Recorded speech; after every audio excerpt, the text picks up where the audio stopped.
The science of reading.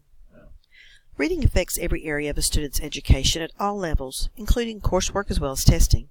The debate of how students should be taught to read has been an ongoing issue that often ignores proven research in an effort to support the latest program or curriculum that's being promoted.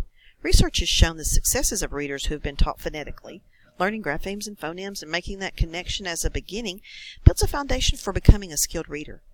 Being able to achieve this knowledge as early as preschool and having instruction continue to build and expand from it will create a fluent, skilled reader. Teachers should be given training to understand the terminology and processes involved in using a code-based instructional practice and procedures for frequent evaluations to provide interventions as soon as problems are identified. Reading is a science. It doesn't come naturally, it has to be taught. Almost all children are born able to learn the spoken language naturally, which does give them a foundation for learning to read. Scientific research through brain imaging has identified activity taking place on the left side of the brain when reading. Neuropsychologists have identified the specific locations for phonological awareness, speech, printed images, and language comprehension. Even though teachers don't directly use this information, they are responsible for teaching students so the brain activity is transferred from the right side to the left side of the brain, allowing them to become successful readers. Evidence from extensive research in the area of reading is proving that teaching through phonics has shown great success. With proper research-based instruction in place, all students, including those with individual needs placing them at risk, can be successful readers.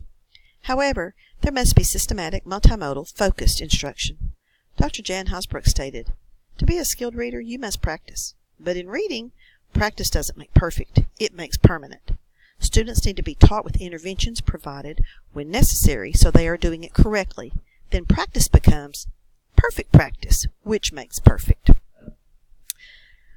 In 1986, Goh and Turner developed a mathematical equation called the Simple View Formula. The purpose of this formula is to guide appropriate instruction for reading. The formula states decoding and language comprehension are the two components necessary for reading comprehension. A deficit or weakness in either will prevent successful reading comprehension from occurring. According to Kristen Munger, readers must be able to read the words and understand their meaning. This recognition and understanding must be immediate. Dr. Hollis Scarborough created the reading rope to provide a visual image of all the components that must exist and work together with practice to produce a skilled reader. The original rope was created with two strands that work together. They are language comprehension and word recognition. Each of these primary strands is made up of smaller strands. Language comprehension is composed of literacy knowledge, verbal reasoning, language structures, background knowledge, and vocabulary. The word recognition strand is comprised of phonological awareness, sign recognition of words, and decoding. These work together, allowing the reader to have more automaticity, accuracy, and fluency. The actions and processes required for proficient reading to occur and where in the brain this happens is explained in the four-part mental processor, which was developed by Siedenberg and McClelland. These processes are all carried out in different areas on the left side of the brain. Knowing not just how these processes work, but where they occur within the brain, can provide invaluable information and support to studies and research assisted in identifying causes of reading problems. In The Challenge of Learning to Read, Louisa Moats identifies numerous brain activities that must occur for successful reading. They're categorized into four mental processes. These processes are phonological, which allows for sounds to be learned and interpreted to create words and understand reading. This learning begins with our spoken language, where sound combinations creates words and remembers them as well as the combinations. Orthography learns the printed letters, patterns, punctuation, and words and ties them to sounds. Meaning maintains a record of all the words learned, stores them, and uses them to form new words. This increases vocabulary and assists in reading and understanding. Context uses the meaning process and provides references for a word's meaning and the surrounding text. This is often built on background knowledge. John Beach addressed the interest in the progression of students through the developmental stages of reading by defining Linnea Eerie's four phases of alphabetic processing. These phases are pre-alphabetic, which suggests before there is any alphabetic knowledge, words read are based on memorization or visual cues. Partial alphabetic, which consists of some knowledge of the alphabet. Certain letters and patterns are remembered as being part of a specific word, which is now a sight word for them. Pronunciation is often attempted at the letters recognized. Full alphabetic reveals readers who understand the alphabet and have full knowledge of graphemes and phonemes. Connections are also made when attempting unfamiliar words by decoding known sight words. Consolidated alphabetic demonstrates students creating consolidated sounds by groups of letters rather than an individual phoneme. This information is used with new and even larger words. These phases are not completed by students in this order, which means there must be flexibility in the instruction provided. The progression may be random and even related to age groups. Understanding the lack of structured progression and the fact that one phase is not a prerequisite for the next leads to additional research and stresses the importance of early learning of graphemic and phonemic knowledge. Phonological awareness is the ability to recognize and use sounds, syllables, phonemes, and rhyming parts of spoken words. This can begin being taught in preschool. Students who receive this instruction in preschool tend to have stronger letter knowledge and phonological awareness than those who do not. This is an essential element for learning to read.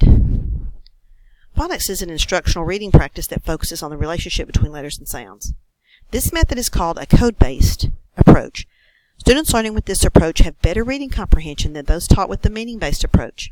Code-based instruction allows skilled readers to identify unfamiliar words in comparison to the meaning-based approach, which leads students to guess an unfamiliar word based on the context.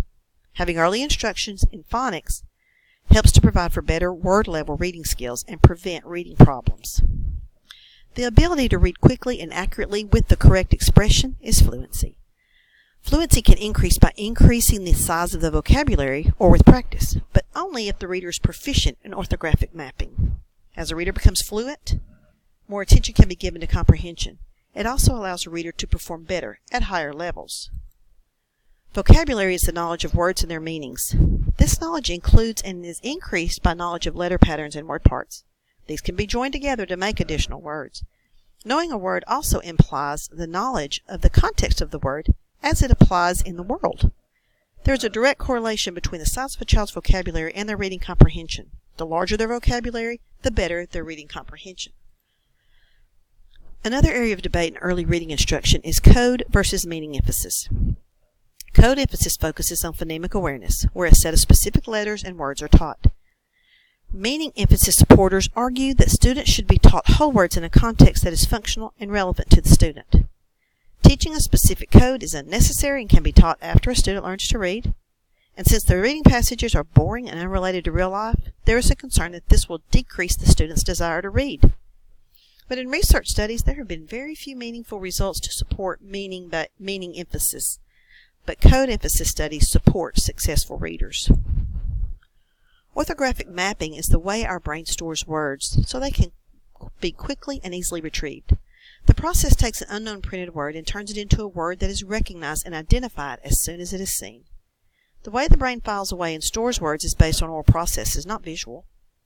Kilpatrick presumes this is surprising to most people because speech is auditory, not visual. Even though reading is visual, the storage is not.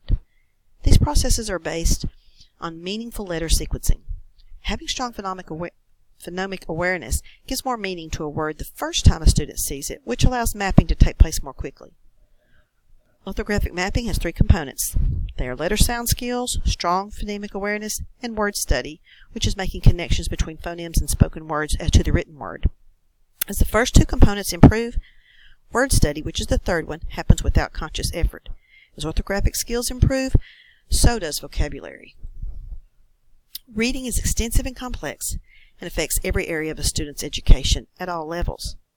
Even though how to teach a student to read is still an area of debate, research is continuing to prove that teaching by phonetics is successful for all students when implemented correctly using systematic, multimodal, focused instruction. Regardless of what plan, theory, or method used for reading instruction, it takes time and practice to become a skillful reader. According to Dr. Jan Hasbrook, it's never too late to learn to read. Thank you.